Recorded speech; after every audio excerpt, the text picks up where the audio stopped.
भयंकर नदी के बारे में भगवान श्री कृष्ण ने गरुड़ जी को बताया है।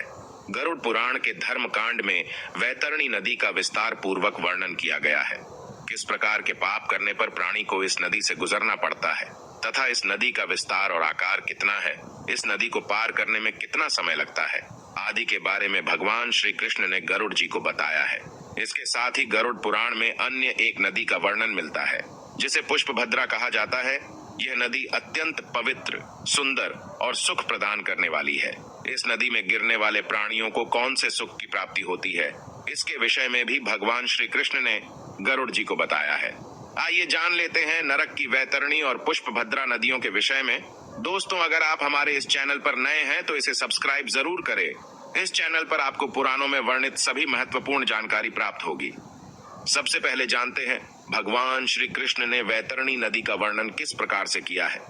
एक बार गरुड़ जी भगवान श्री कृष्ण से कहते हैं, हे महाप्रभो, अब आप परम कृपा करके वैतरणी नदी के प्रमाण का वर्णन करें तथा इस नदी को पार करने के लिए प्राणी को कौन से उपाय करने चाहिए।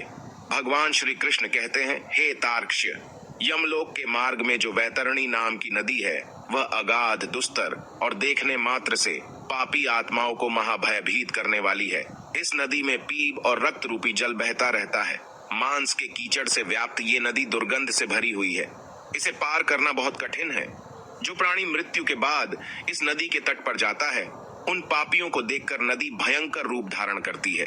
उसके विकराल और भयंकर रूप को देखकर प्राणी भय से कांपने लगता है और यम के दूत उसे धक्के देकर नदी के अंदर गिरा देते हैं। वैतरणी नदी के पात्र में नदी का जल तुरंत खौलने लगता है। उसका जल कीटाणुओं से तथा वज्र के समान सूंड वाले जानवरों से भरा हुआ रहता है। सूंस, घड़ियाल, वज्रदंत तथा अनेक हिंसक एवं मांस भक्षक जलचरों से वह महानदी भरी हुई है।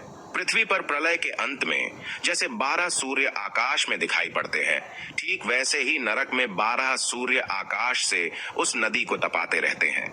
उस महातापी नदी में गिरने वाले पापी जन पीड़ा से चिल्लाते हुए करुण विलाप करते हैं। उनके मुख से बार बार परिवार जनों का नाम पुकारा जाता है, लेकिन वहां पर उनकी मदद के लिए कोई भी नहीं आता है। दुष्ट और पापी जनों की गति ऐसी ही होती है। वे उस महाभयंकर नदी में इधर उधर भागते हैं। ऊपर से तपते 12 सूर्यों की गर्मी से कष्टप्रद होकर वे नदी के जल में डुबकी लगाते हैं, लेकिन उससे भी उनके तन को शांति नहीं मिलती है। इस पीड़ा को सहकर वे अपनी आत्मग्लानि से व्यथित होते हैं। हे खग, वह नदी चारों ओर से भयानक प्राणियों से भरी हुई होती है।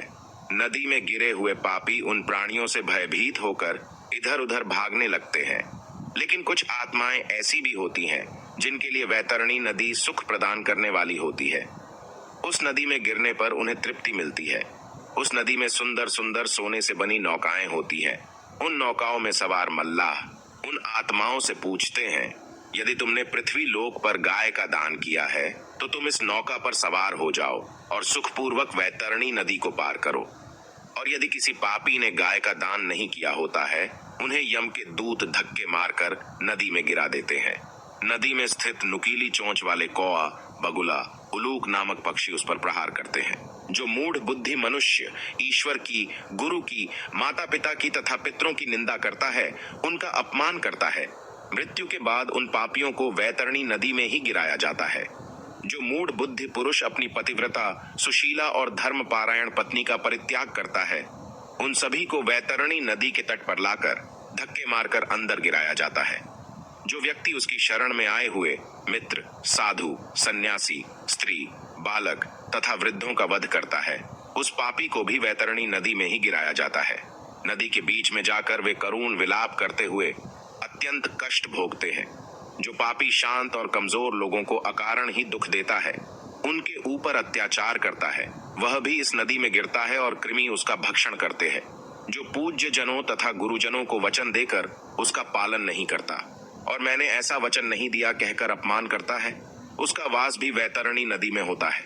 दूसरों की आजीविका को नष्ट करने वाला, आग लगाने वाला, दूसरों को विष देने वाला, झूठी गवाही देने वाला, शराबी, यज्ञ में विघ्न डालने वाला, गुरु पत्नी के साथ गमन करने वाला, हरि कथाओं पर हंसकर विघ्न निर्माण करने वाला भी इस महान नदी में गिराया जाता है।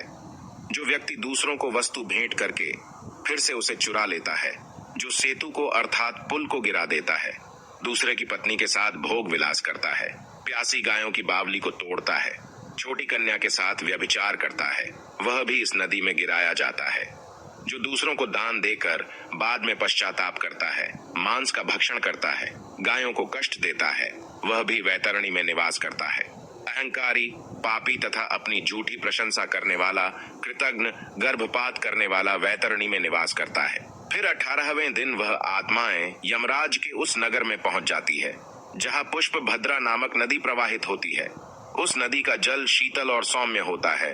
वे नदी के जल का पान करते हुए आगे बढ़ते हैं और उन्हें चारों ओर सुंदर दृश्य दिखाई पड़ते हैं। उनके ऊपर फूलों की वर्षा होती है और वे आनंद पूर्वक नदी में विहार करते हैं। उस नदी के तट पर बहुत ही सुंदर वट वृक्ष है जहाँ पर जीव विश्राम करना चाहते हैं, किंतु यम के दूत पापी लोगों को विश्राम करने नहीं देते हैं। उस प्राणी के पुत्रों के द्वारा जो भी मासिक पिंड दान किया हुआ होता है, उसे वह इस स्थान पर प्राप्त होता है और वह उसे खाकर आगे बढ़ता है। तो दोस्तों, इस प्रकार से यमपुरी जाने के मार्ग पर प्राणी को इन 2 नदियों से गुजरना पड़ता है, तभी उस प्राणी की मुक्ति होती है। उम्मीद है आपको यह जानकारी अच्छी लगी होगी। वीडियो को लाइक जरूर करें और कमेंट में जय श्री कृष्ण अवश्य लिखें। ऐसी ही आध्यात्मिक जानकारी के लिए हमारे चैनल को सब्सक्राइब करना न भूले। आप सभी का धन्यवाद।